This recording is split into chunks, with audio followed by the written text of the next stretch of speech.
Good evening and a warm welcome to Buddhist Mahavihara's Facebook page.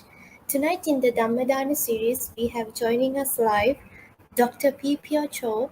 She will be sharing about the sound of the breath, Sonlan and Te Ingu meditation traditions of Myanmar.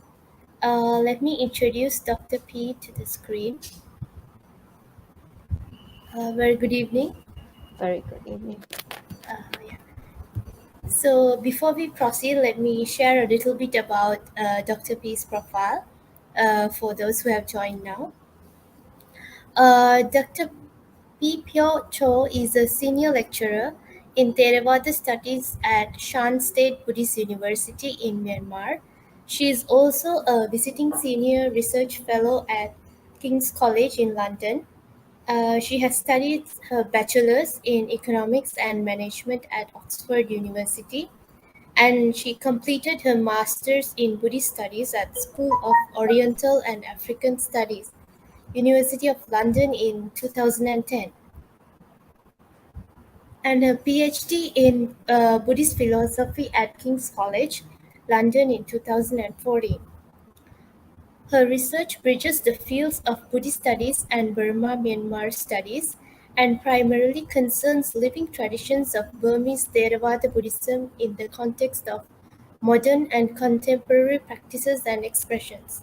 She has published research articles on meditation, business ethics, monastic education, and Burmese traditional medical system.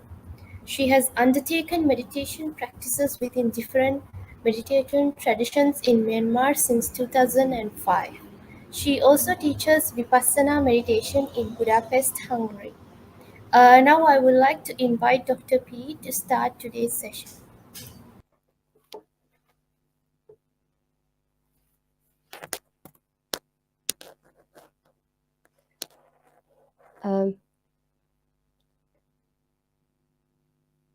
Right. So, welcome everyone, and also thanks very much to the organizer for inviting me to share this Dhamma talk with everyone. Today, what I would like to share with everyone here is that it's an academic article that I have written, which is about Solon Seattle and Te Ingu Seattle, Seattle of Myanmar. These two teachers, meditation teachers, they have founded meditation traditions, two meditation traditions in Myanmar. So in this in this lecture, in this talk, what I will be sharing is giving you an overview of meditation traditions in Myanmar very briefly, and then we're going to look at Sono Seattle's life and practice. And then we are going to focus a little bit more on Teng Seattle's life and practice. And then we will do some kind of conclusion in relation to the topics that we have discussed. Without further ado, I would like to start by briefly talking about meditation. When we think about meditation in Theravada Buddhism and Southeast Asia Buddhist society. So when we think about meditation, the first Pali term that may come into your mind is bhavana. And bhavana, of course, is about cultivation and also development.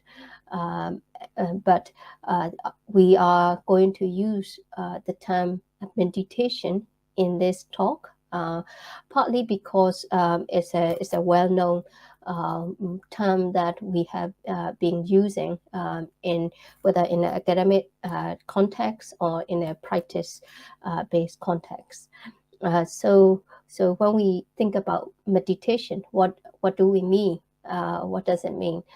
It means that so we are talking about a range of practices to bring about self-transformation of course, self-transformation here, we are talking about not just our mental aspect, but also to some extent physical makeup of the body. So when we think about mental elements or mental aspect and talking in terms of transformation, we are thinking mainly about our responses and our thinking patterns and habits, and perhaps character traits as well.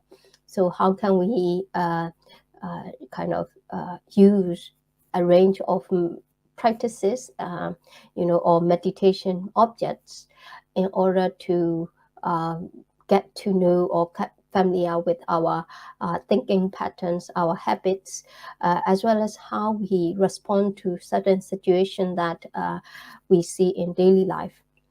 And then there's this kind of physical elements to it as well.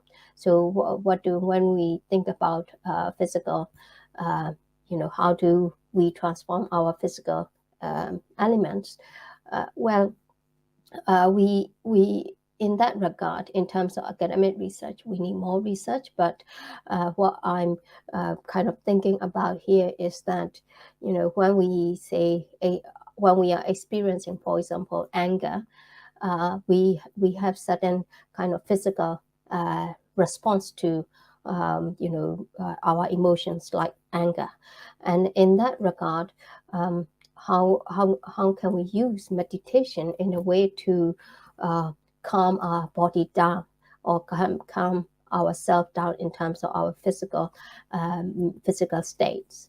So again, here we see that, and we see the usefulness of meditation practices in that regard, and especially within the context of mindfulness meditation practices, and also anger management and various more contemporary applications of meditation. Of course, when we think about meditation or bhavana in the context of Buddhist society and Buddhist practices, the main one of the main aim of meditation is to attain nibbana, or liberation. So it's a kind of cooling down of our defilements, kilesa or kilesha, and kind of coming into kind of very peaceful state of mind. In a way, this is one way to think about nibbana, for example. Of course, there are more sociological elements to thinking about what is nibbana and the kind of the state it is.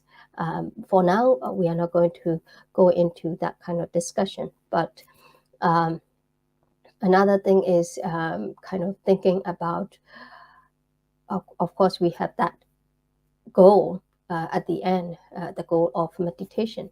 But in terms of specific aims that meditation practices might kind of try to achieve is basically in a more general sense, across Buddhist traditions, we have two broad aims. They are calming, so samatha practices, and samatha, calming the mind down as an initial state. And then we aim to get to this kind of vipassana insight into the nature of things. So these are the kind of two broad aims that we can think about when we are kind of dealing with meditation. Another kind of useful way to think about meditation in a broader context is to, especially in Theravada Buddhism, is to think about stages of liberation.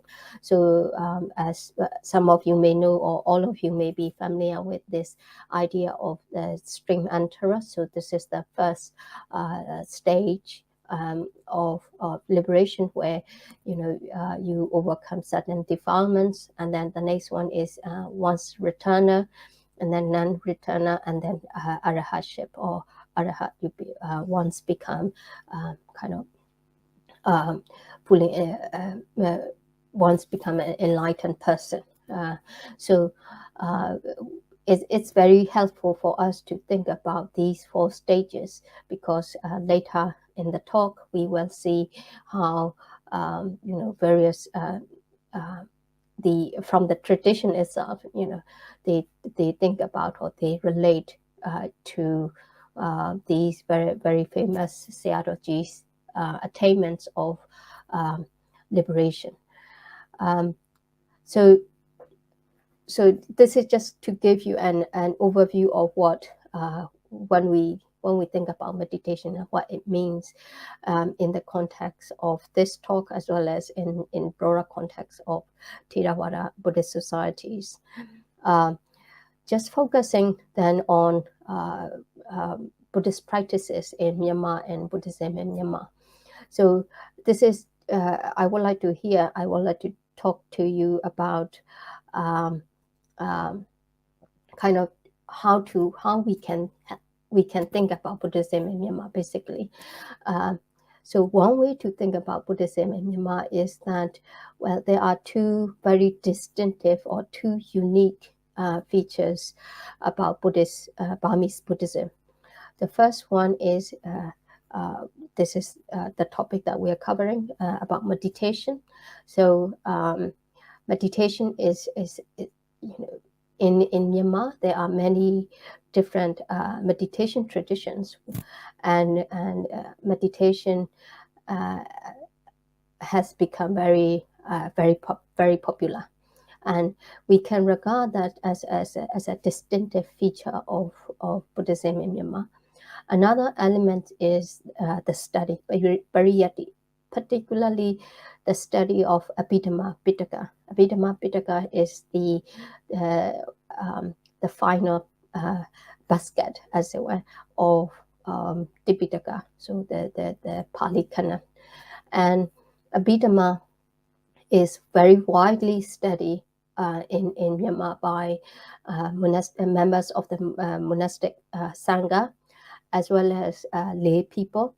And the study of Abhidhamma in Myanmar is very much kind of, to some extent, quite an in-depth study, because many people study even the Patana, the final text of the Abhidhamma Pitaka, which is very well known as one of the profound teachings of the Buddha. And that text itself is very well studied and widely written about, as well as it also features in Buddhist practices like protective practices. So when we think about unique features of Buddhism in Myanmar, clearly Abhidhamma plays a very big role. So this the photo here, just to show you that how meditation is a very popular practice, but also here in this picture, what you see is both monks, nuns, as well as lay people. They are kind of reciting some parts of the Abhidhamma.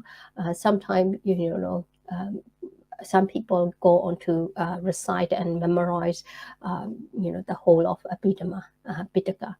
So if we can bear that in mind, if we can keep that in mind, later in the later talk, later in the talk, things will become clearer in a way. So here, what I then would like to focus is thinking about the modern Vipassana movement, partly because round about 19th century, meditation or Vipassana meditation became very, very popular in Myanmar, and then later in the 20th century and then 21st century, it has kind of spread to other countries, as well as in the West as well. And there's, of course, there are other multiple factors actually kind of influencing this what is now global phenomena in terms of meditation and vipassana practices. But I won't go into that. What I'm just presenting and sharing with you here is a Burmese kind of response to the what respond to their socio political situation in under colonialism, and especially in the context of British colony. So in the 19th century, Burma was under the British colony, and then so there was a very strong sense of the fear of decline of the Buddha's teaching, the Buddha Sasana. So whether you look at the members of the monastic sangha or even among lay people, there was a real sense of fear of the Buddha's teachings coming to an end. So they mean the Burmese monks as well as very educated lay people as well as ordinary people. They have turned to Buddhist teachings, especially the meditation, and also the study itself. So the study of the text, so the pariyati, the learning of the text. And of these, Lady Sayadaw Venerable Nyana, he was one of the most kind of prominent teachers who was who was very popular in the sense that he wrote many texts, as well as he encouraged lay people to study Abhidhamma as well as to practice meditation.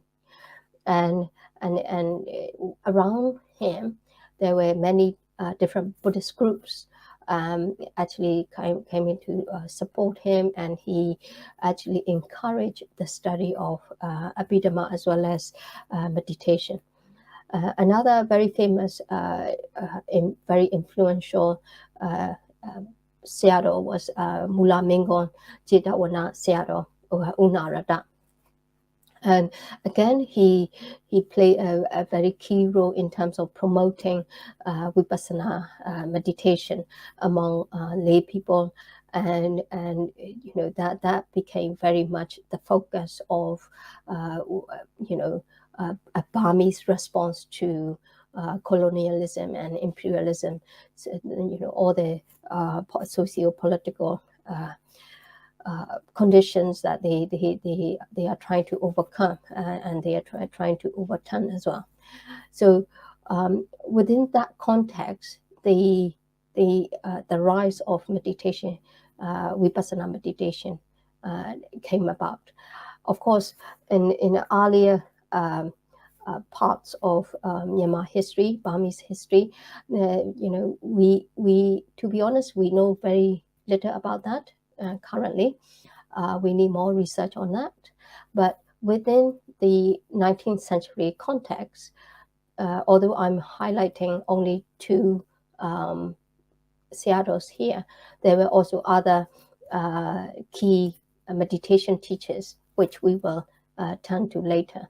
But here, what I want to highlight here is that although Abhidhamma studies in Myanmar at that time was becoming very popular and kind of spreading amongst lay people, laity. The Abhidhamma studies, it has been very slow in terms of uptake of Abhidhamma studies in the global context. Although it is changing now, because many meditation practitioners in other parts of the world, they are becoming more and more interested in Abhidhamma, and they want to study more and more about it. So let's look at a little bit about meditation tradition and meditation teachers, especially the kind of monastic founders as well as lay meditation teachers. This is from my ongoing research into meditation traditions in Myanmar. And as you can see here in the chart, although it's showing kind of a selective Vipassana tradition and Vipassana teachers. So we have Lady Seattle, of course, at the here, and then we have other Seattles and teachers that I'm actually highlighting. Another one that we discussed in previous slides is Mullah Mingon Seattle. Of course, Mullah Mingon Seattle is well known to having kind of teaching Mahasi Seattle. So Mahasi Seattle at one point who went to Mullah Mingon Seattle and practiced under him. So there's a link between the lineage. And then Lady Seattle and Seataji. So Anagan Seataji's methods. There's a clear link between that.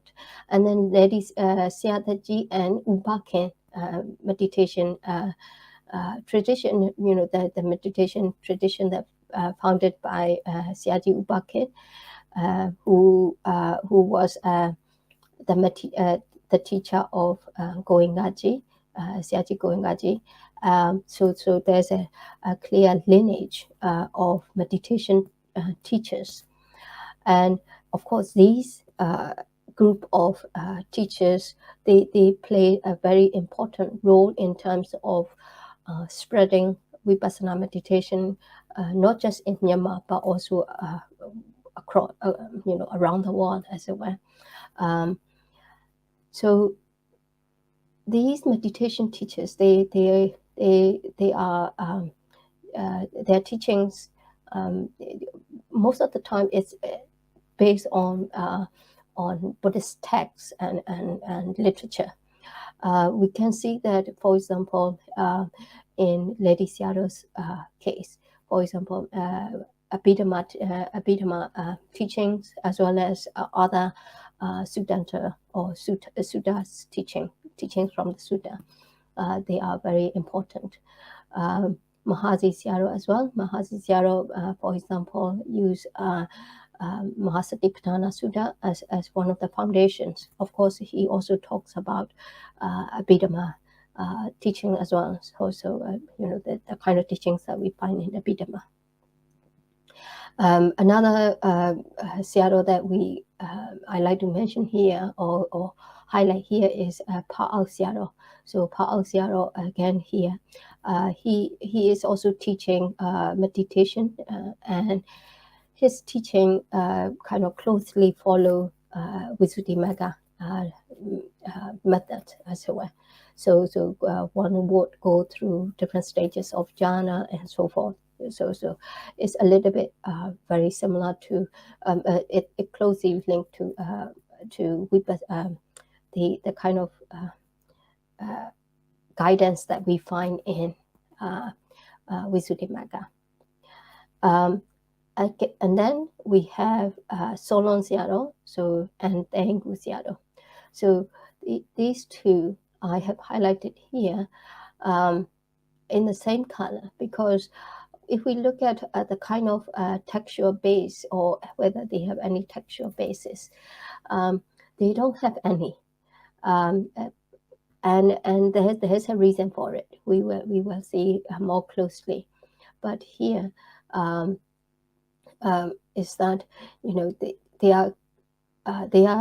are different traditions. The way to think about Solon and Tengu tradition is that they are different tradition, although initially the practice would be very similar, or the practice is quite similar, and they are founded by different Sayadaws. So Solon Sayadaw, Venerable Ukawit, and then Tengu Sayadaw, Venerable Uokata.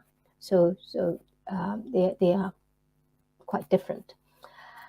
For those who are interested in meditation tradition and lineages in Myanmar, I would actually encourage to see Gustav Hoffman PhD thesis, which is freely available online. And, he covers or he traces meditation lineages in Myanmar. So let's now look at Solon Seattle's life and practice.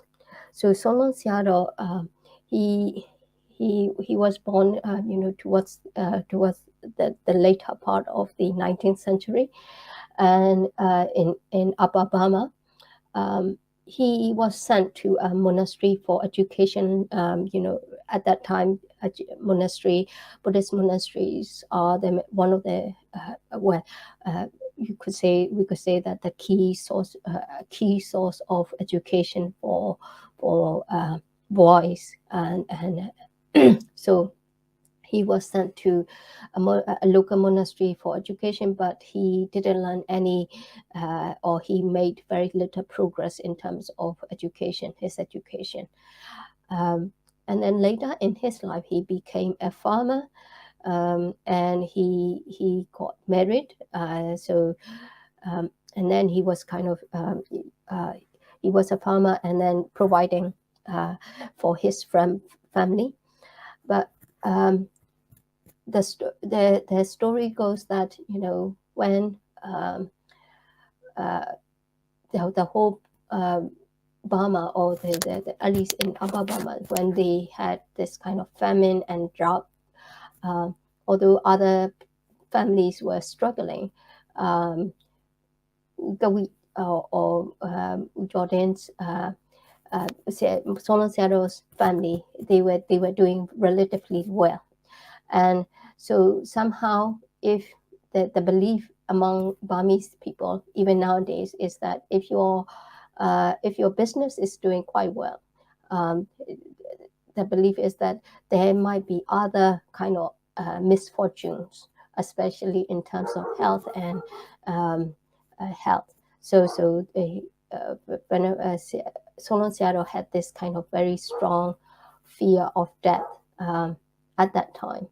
And so he started looking for a way out as well. So he asked around, and whether, some people encourage him to do meditation, but he wasn't sure whether he, because he knew very little about, or nothing about the Buddhist texts. So he was not sure whether someone who is uneducated in a sense of not knowing the text could actually undertake the practice. But other people around him, they assure him that, well, yes, you can do the practice. You don't need to know the text. So he started with mindfulness of breathing. And because he was still working at that time, he tried to put mindfulness in terms of his daily practices. And that's where he would do the normal kind of daily routine, and he would ensure that there's mindfulness or sati always there.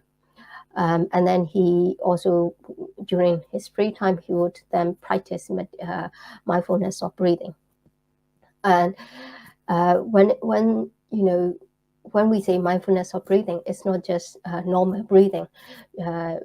For Solon Seattle and Tengu Seattle, the breathing technique is quite strong, quite forceful, and they will try to use that kind of breathing technique, which is quite similar to yogi or yoga, some of the yoga meditation tradition. The techniques that they use there. And then the story is that Solon Seattle became enlightened, and then he then got ordained. But as his teaching and as his kind of became his followers became very kind of large, there were educated monks who came to test his knowledge of the the Dhamma. And there was, a very rare recorded accounts of Q&A between educated monks and Solon Sayadaws. So educated monks, very senior monks from teaching monasteries, they would come and question Solon Sayadaw.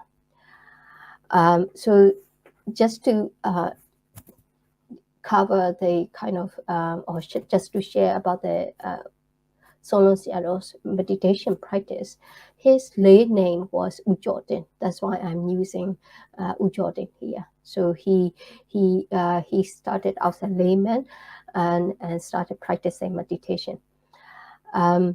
So how did he start? He started with noting, so in breath and out breath. So he started with this kind of noting in breath and noting out breath. This is slightly similar to Mahasi method, although there's a kind of a difference. A key difference is that although he started with noting, he then quickly moved on to the awareness of the touch of the breath. So he noticed that it's not the breath itself, but he emphasized the touch of the breath. And then of course there's this kind of awareness, but then again he emphasized another layer as well, to guard and watch this awareness of the touch of the breath with sati. So here you have sati. So if you like, you start with the kind of awareness of in-breath, out-breath, and the awareness of the touch of the breath, and then guarding and watching this awareness with sati. So it's a very kind of subtle way to observe and to use sati to observe the awareness.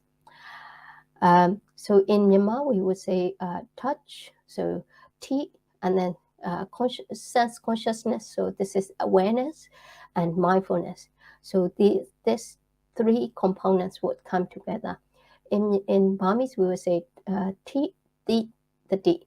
So ti, touch, the is sense consciousness, awareness of the touch, and then mindfulness. So if you establish these three steps in daily activities, Sayadaw said that you would be able to develop mindfulness as well as concentration. So sati and samadhi. So from his own word, touch and sense consciousness, one must be rigorously mindful of these two. When there is touch, sense consciousness arises. When we guard and watch the sense consciousness of the objects, our job is done. So it's about how we bring these three elements together, and it's very much emphasized in Solon Sayadaw's method. So this is, through that he developed different stages of liberation, or he attained different stages of liberation according to his hagiography. We know that he was known to be to attain arhatship. Okay, so now let's look at Tengku Sayadaw's life and practice. Again, it's very similar to Solon Sayadaw. However, Tengku Sayadaw's he was married 4 times, and before he got ordained or before he started practicing meditation, he was a robber. Again, it's very similar to Solon Sayadaw. He developed this strong sense of death because he had this near death experience in one of the robberies. And he became kind of very fearful of death. And initially, when Deng Xiaoji started, he followed Solon's methods, but he in this case he kind of stopped everything. He once he decided that he would practice, he left his wives, and then at that time he had two wives, one in a village and another one in Yangon. So they you know he then went to both of them and said, okay, now I'm going to practice meditation. So he left them, and he gave them sufficient amount of money according to various stories, and he then went to a village monastery, and he started meditating for 16 hours a day. Again, he then also had this similar kind of Q&A with educated monks, senior monks, came to, in a way, test his knowledge. So what does Deng Xiaoji's practice involve? Well, when we look at his practice on the whole, we can see that he first he tried to deal with wrong view and Mesadeti, and then he tried to overcome craving, Dana. So these two elements, they feature quite strongly in his practice as well as in his Dhamma talks. We have recordings of his Dhamma talks, quite a large, a huge collection of them. So overcoming wrong view. So in the case of Deng Xiaoji's practice, what does that mean? So like I said, he started with very heavy, rapid breathing, and partly because of this kind of breathing technique, as well as sitting for long hours. So in Deng practice, the practitioner would sit for 2 hours in a session without moving or without changing posture. And because of that kind of practice, as well as normal, our body aches and pains, and they come up, especially if we don't change our posture. So because of that, there's a very intense bodily sensation. And although one try to observe arising and falling away of these sensations, normally, we attach, that kind of pain with ourselves. So bodily sensation, we identify pain as our pain, or I'm in pain, or sometimes heat as, oh, I'm so hot. That kind of view is wrong view, because we are personalizing our view and not seeing the true nature of things, which is that our body have aches and pains and all kinds of kayika dukkha vedana, so bodily pain, bodily dukkha, bodily suffering. So because of we personalize it, what overcoming wrong view here means that we are there to just observe the nature of suffering, the arising and the falling away of our sensation, bodily sensation. So for Deng Xiaoji, he start with his practice start with observing these bodily sensation, and then overcoming craving.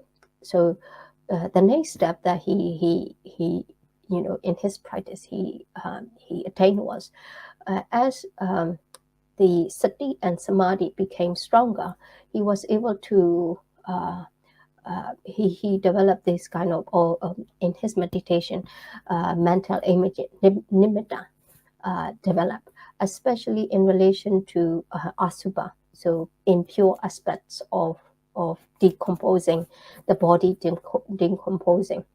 So he he saw the body became quite foamy and bubbling, and then the stomach bloating, bloated stomach, and then the maggots eating, and then the body start to burn and falling into ashes and turning into ashes. That kind of stages.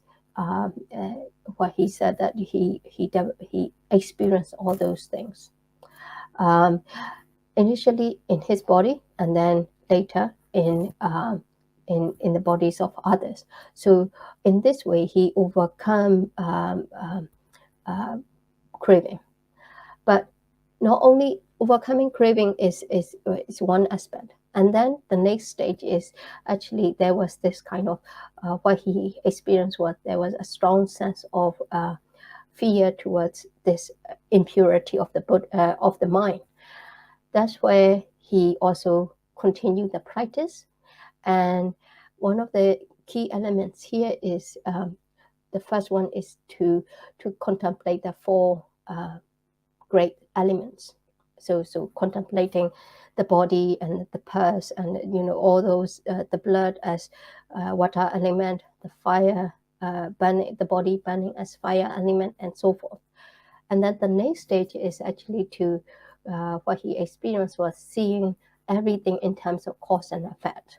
There are causes and then there are effects. So in his Dhamma talk, he would talk about these kind of things until he experienced these kind of very subtle. I use the word atomic units of matter, but this is just to have a sense of what it might be. But when we talk about matter in Abhidhamma sense, it's not like in physics atomic sense. It's much more subtle, and there's a slight different connotation attached to it. But he experienced this kind of thing, and then in the final kind of stages, what he experienced was these kind of mental attachment to things that are very subtle. So in the way that when Tengu Siaroji talks about his different stages of attainments, he actually described quite vividly how he achieved, Yatha Buddha Jnana, Dasana, so seeing and understanding the way things are. So this is, if you like, this is like a very the final stages, or one of the final stages that he experienced, and realizing that impermanence, even anesa dukkha anatta, or anicca dukkha anatta, as concepts. So he talks about very latent defilements or kilesa and how to overcome that.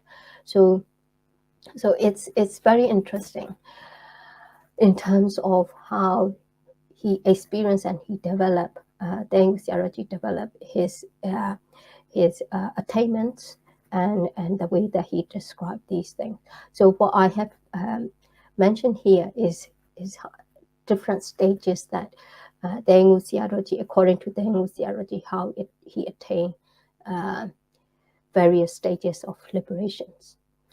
But here, on this slide, what I want to share with you is one of the key ways at the beginning to handle,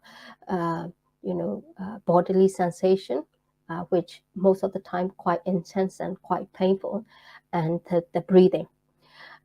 So here, this is what what we call in Tengu tradition balancing the samadhi and panya. So when there is a kind of very strong, intense sensation, physical sensation, you have to increase the breath, as at least the awareness of the in-breath. So here, if the degree of physical sensation is 10, the awareness of in-breath and out-breath at the nostril is 10. If the sensation increased to 20, samadhi increases to 20. Meaning samadhi here is you increase the awareness, okay? You increase the awareness. Do not tense the body or increase the desire to push it away, push the pain away. The breathing naturally gets faster and stronger. So, of course, here, what we as practitioners, normally we experience that, although he say, do not tense the body, it's almost like an automatic reaction. The body automatically reacts to the pain, and that's where we get very tense. Your body tense up quite intensively. But over time, with the practice, that kind of tensing, because you want to push the pain away, it will gradually ease, and it will get better. So the graph that here showing is that ideally what you want to be is you want to be on this line. Okay, if you have say if you have too much Vedana here, you have too much pain here and you can't concentrate, and the balance, the mind is not at the equilibrium, and you get more agitation.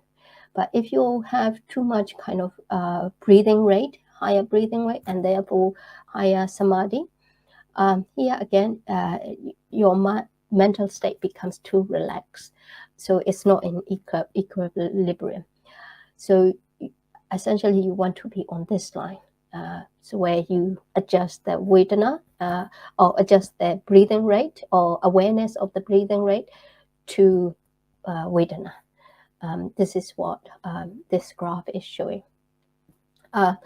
Just to wrap up quickly, that so I mentioned about the Daegu Searoji's practice and how it kind of you have to do certain very intense kind of practices. And Daegu Searo's or Daegu meditation tradition in Myanmar, it has a headquarter like Solon. Solon also has a headquarter and meditation teachers, meditation centers around the country. Daegu meditation tradition also has nowadays meditation centers around the country. So over the next two slides, what I'm showing you is the modern meditation teachers, contemporary meditation teachers from the Daegu tradition. And as with other meditation tradition, there has been slight adaptation or slight changes, although the fundamental part of the practice kind of stay the same. So you start with heavy rapid breathing, and then you move on to different stages, as it were, according to the experience of the teacher.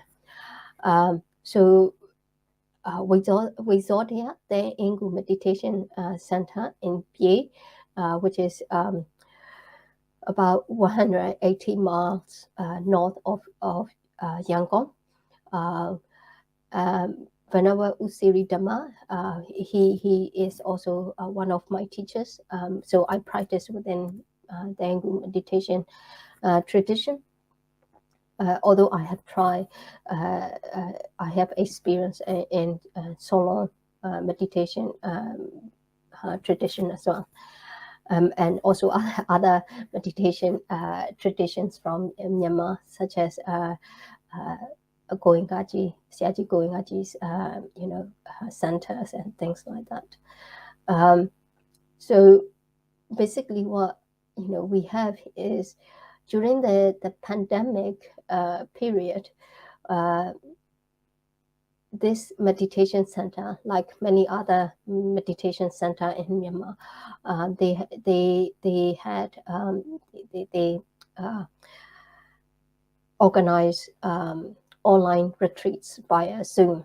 and you can, currently there's a daily meditation meditation session via Zoom, which is organized by this meditation center. Um, and the way that the adaptation occurs in a way is that what uh, these teachers now doing is kind of like a systematization, in the sense that you for the beginners you would have beginners meditation retreats, and then for the a little bit more advanced you have another type of meditation retreats, and then for advanced practitioner you have another type.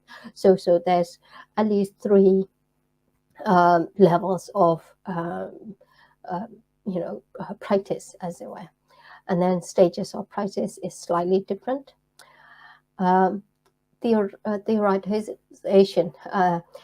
This is also a part of the phenomena that we see within Daegu meditation tradition, which is to provide some kind of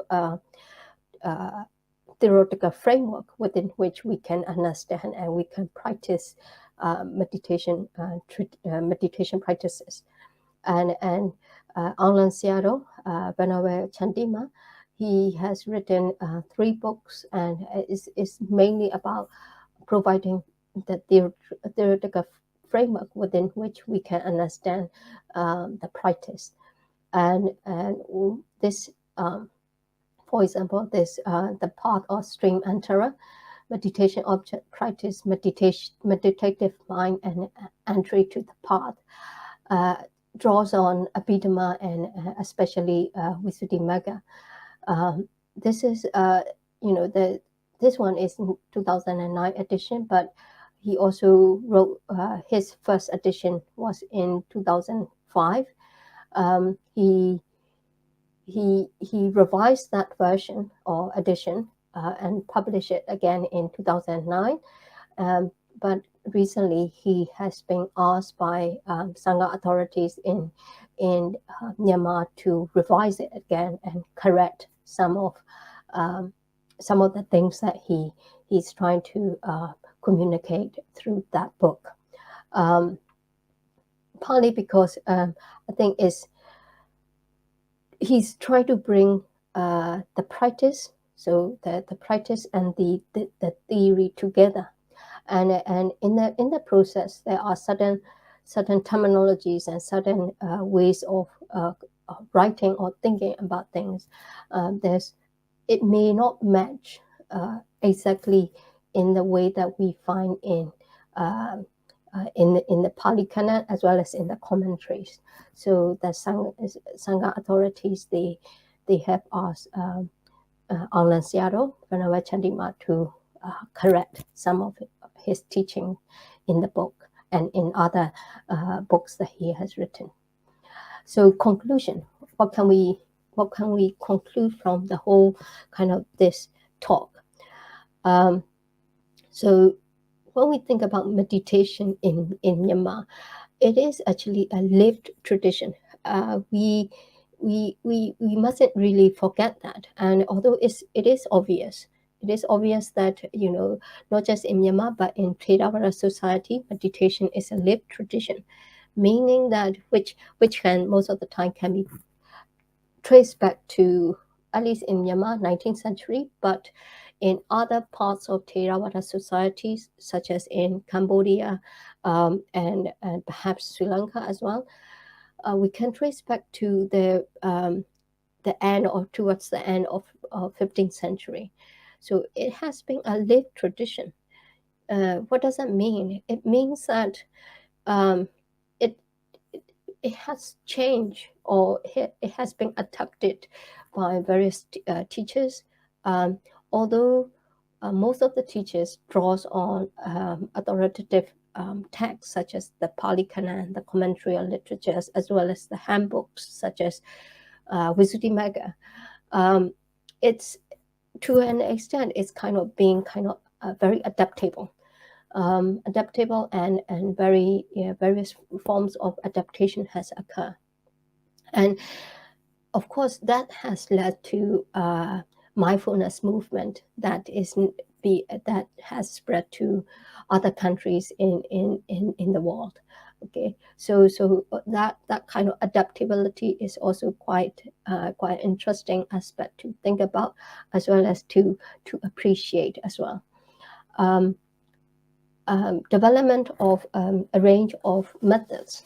Of course, when the practice like meditation has lasted for so long, there's bound to be developments in terms of the method, as well as the practice and the theories that comes with it.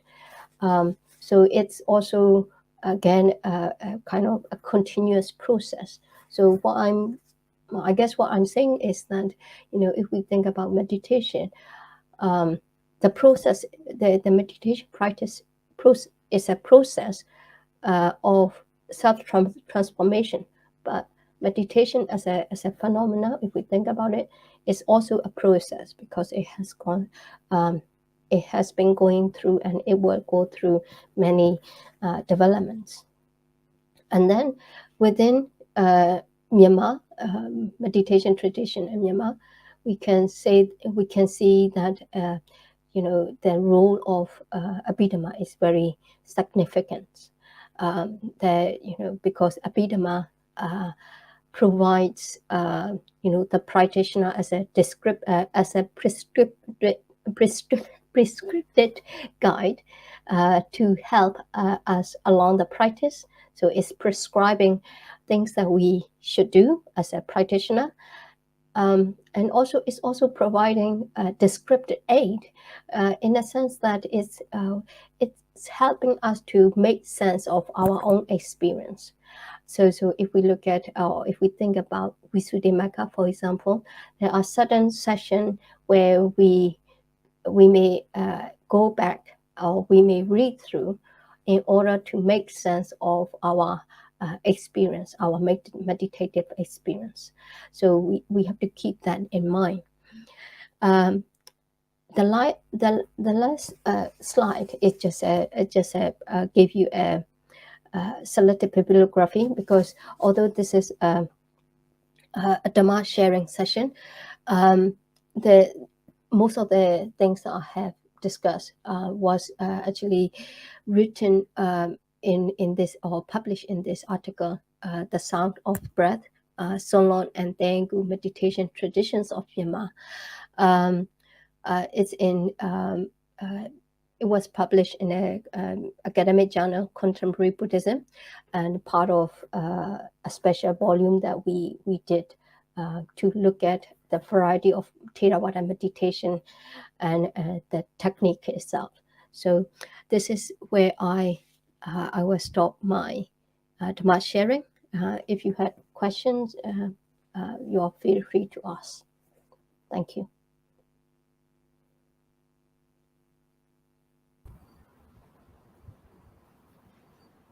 Thank you, Dr. B, for sharing this interesting topic with us. Let me see if we have any questions.